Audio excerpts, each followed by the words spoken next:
Ljudskem vrtu je potekal eden izmed derbijev kroga med Mariborom in Gorico, obe ekipi, ki sta še vedno pri samem vrhu lestvice. Prva akcija za nogometaše Maribora, tole je bila že priložnost za vijoličaste in gol za 1:0. Lepa žoga na levo stran, kjer je bil Agim Ibrahimi. Tavares je podal, Ibrahimi pa zatresel mrežo za prednost vijoličastih 1:0. Tekla je 21. minuta in Maribor je bil že v prednosti. Po dobre pol ure igre, prva akcija tudi Goričanov, meril je Eleke, najboljši goriški napadalec v letošnji sezoni, nekoliko previsoko, ob koncu prvega polčasa pa še velika napaka. V obrambi Gorice, sam pred vrati je bil Salalih in premagal Sorčana za 2:0. Napako je storil Jogan, Salalih pa je izkoristil veliko napako gostujoče obrambe in Maribor popeljal do še nekoliko višje prednosti. V prvem delu 2 gola v gostujoči mreži in tale tekma se je zdela že odločena. Ampak v drugem delu se s tem nikakor ni strinjal Eleke, ki je zabil izjemno lep zadetek. Tokrat je udaril iz roba 16 metrov in premagal Handanovića za 2:1.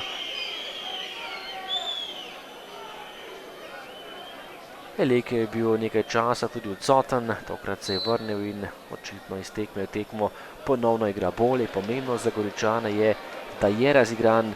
Tole je bila nova kombinacija in priložnost za Maribor. Žoga pred vrata in strel daleč, na koncu pa je žogo mrežo potisnil Jogan in premagal svojega lastnega vratarja. Res nesrečna tekma za Alena Jogana, ki nikakor ni imel svojega dne in takole je premagal še Sorčana za 3:1. 3:1, avtogol številka 27, Alen Jogan. Še napad tudi za Goričane, ki so potem poskušali znižati zaostanek. V lepi akciji je bil Đuzdanović, ki je imel kar veliko časa in prostora, na koncu preigraval in streljal iz obrata, brani Handanović. Po eni uri igre pa še izjemna lepa kombinacija vijoličastih, podal je Kapha, Bajde pa je zatresel mrežo. Na zadnjih tekmah igral v zelo dobri formi Gregor Bajde in lepo se znašel ter premagal še vratarja Gorice za 4:1. Zdaj pa je tekma res bila odločena.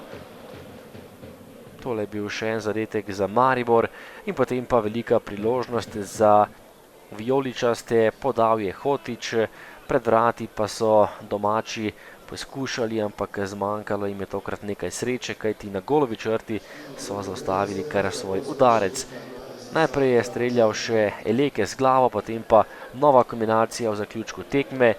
Do žoge je prišel Sandir Čon in premagal Handanovića globoko v sodniškem podaljšku. Tokrat je podal Eleke in našel Arčona, ki je dosegel še drugi gol za Goričane, ampak to je bilo premalo, na koncu 6 golov, 4 v gostujoči mreži, 2 v domači in nove 3 točke za Maribor, ki je zdaj še vedno na drugem mestu prvenstvene lestvice. Ja, rekel sem, da sem trener, ki rad zmaguje, ampak po mojem mnenju je pomembno, na kakšen način zmagujemo. Malo sem se bal te tekme, glede na to, da je bil derbi in da smo bili nekoliko prazni in da je bil derbi končan, kot je bil v zadnji minuti, to nedvomno pusti na ekipi določene posledice. In zato sem danes tudi ekipo psihološko pripravljal na to, da ne bi padli, ampak da se usmerimo v to tekmo. Moram priznati, da so nam gosti nekoliko olajšali delo z nekaterimi napakami, ko smo jim vzeli žogo in potem tudi dali gol. Izkoristili smo te 2 priložnosti in dali 2 gola in tekmo pripeljali v nekoliko mirnejše vode. To nam je ustrezalo, saj sledi ogromno tekem tudi med tednom in to je v tem momentu zares zelo pomembno in ključnega pomena.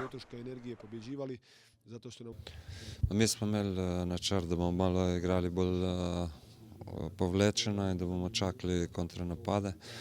Nekako tudi se je kar dobro začelo, ne. Potem v bistvu smo dobili gol že prvi preveč poceni, ker nekako smo izgubili žogo v napadu, vendar smo bili malo z branilci slabo postavljeni.